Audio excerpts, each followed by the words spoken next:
नासिर वाक़िफ़ ॿुधाईंदा हलूं त हूअं त सिंध में केतिराई तारीख़ी माॻ मौजूदु आहिनि जिन में सदियुनि जी तारीख़ समायल आहे, पर मीरपुर माथेले वेझो नंढड़े ॻोठ हयात पिताफ़ी में 312 साल पुराणी हिंदू मज़हब जी शदाणी दरबार मौजूदु आहे, जिते सदियुनि खां वठी इंसानी भाईचारे जो वीचार जीअं जो तीअं बरक़रार आहे।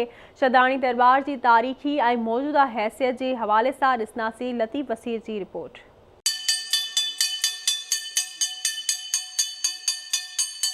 मीरपुर माथेलो जे कुछ किलोमीटरनि जे फ़ासिले ते ॾखण तरफ़ नंढो तारीख़ी शहर हयात पिताफ़ी आबाद आहे। ही शहर तोड़े जो घटि आबादी ते मुश्तमिल आहे, पर संदसि शोहरत हिंद सिंध समेत पूरी दुनिया में मौजूदु आहे, जंहिंजो सबबु हिन शहर में मौजूदु पूज शदाणी दरबार तीरथ आहे। हिन दरबार जो वजूद संत शदाराम साहब 1768 ईस्वी अमल में आंदो, जेको अॼु ताईं इंतहाई ख़ूबसूरत अंदाज़ में मौजूदु आहे। ही दरबार साहब 300 साल पुरानी दरबार आहे। हिन जा फाउंडर संत साईं शदाराम साहब हुआ, जंहिंखे असां हिंदू शिव जो अवतार करे चवंदा आहियूं, जंहिंजो जनम लाहौर में थियो हुयो ऐं हू लाहौर खां 20 सालनि जी उमिरि में घुमंदे फिरंदे सॼे हिंदुस्तान जो रटन कंदे अची माथेले शहर में पंहिंजो धूणो दुखायो ऐं उतां पोइ अची करे हिते हयात ख़ान पिताफ़ी जी दावत ते अची हयात ख़ान पिताफ़ी जे ॻोठ में अची रहिया ऐं हिते ई पंहिंजो धूणो दुखाए ही आस्थान क़ाइमु कयो।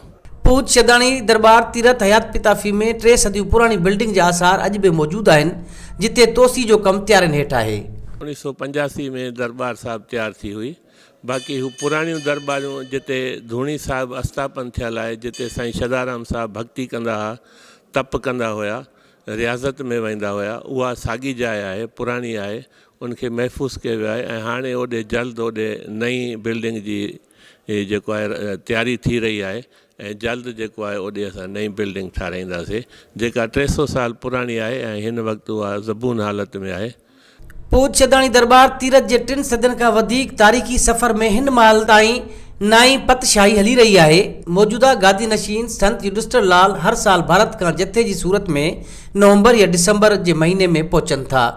हिकु तमामु वॾो मेलो मुनक़िद कयो वेंदो आहे, जंहिंमें लखे अक़ीदतमंद शिरकत कंदा आहिनि। इंटरनेशनल दरबार आहे। हिन महिल 312 साल जनम उत्सव असां 16 दिसंबर ते मल्हाईंदासीं।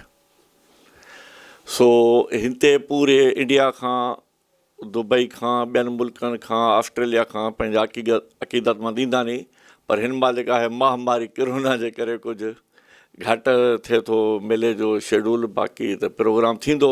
असांजा सतगुरू बि ओॾो रायपुर खां 70 यात्रियुनि जे जथे सां गॾु शिरकत लाइ अचनि था। बाक़ी हितां जी बि अचे थी पब्लिक, जेका असां SOP जे हवाले सां या ॿियो जेके बि नेम आहिनि गवर्नमेंट जा, उन्हनि तहत असां उनखे पूरे करण जी कोशिशि कंदासीं, जीअं उहो सुहिणे नमूने सां थी वञे। जेको असां वटि यात्री ईंदा आहिनि मेले में, त उन लाइ बिल्कुलु हिते रहाइश जो बंदोबस्तु, खाइण जो, रोटी जो बंदोबस्तु ऐं उन जे सॼी सिक्योरिटी जो सिस्टम सॼो अवेलेबल हूंदो आहे। छो जो असांजा हर महकमे जो सहकार आहे, असांजो वरी उन्हनि सां हर दफ़े सहकार रहंदो ई रहंदो आहे। तूं असांजो सहकार कंदा नी त असां बि उन जो सहकार में रहंदा आहियूं। पूज शदाणी दरबार तीरथ में बिना कंहिं रंग नसुल ज़ात पात मज़हब इंतहा पसंदी हर इंसान खे इज़त मिले थी। न सिर्फ़ उहो, पर हिते अवाइली नुस्ख़नि तहत इलाज मुआलज पिणु कयो वञे थो। संतनि जे पैगाम तहत इंसान ज़ात जी ख़िदमत जे जज़्बे तहत मुफ़्त मेडिकल कैंप समेत मुफ़्त इस्पताल, आम तालीम लाइ प्राइमरी खां कॉलेज ताईं मयार जूं सहूलियतूं मौजूदु आहिनि। असांजा जेके बि माना संत थी गुज़रिया आहिनि, उन्हनि बि पैगाम ॾिनो भई तव्हां इंसान ज़ात जी ख़िदमत करो। उनमें माना भल जा कहिड़े बि मज़हब सां उन जो तालुक़ु हुजे। असांजी दरबार हर साल मेडिकल कैंपूं हणाए थी।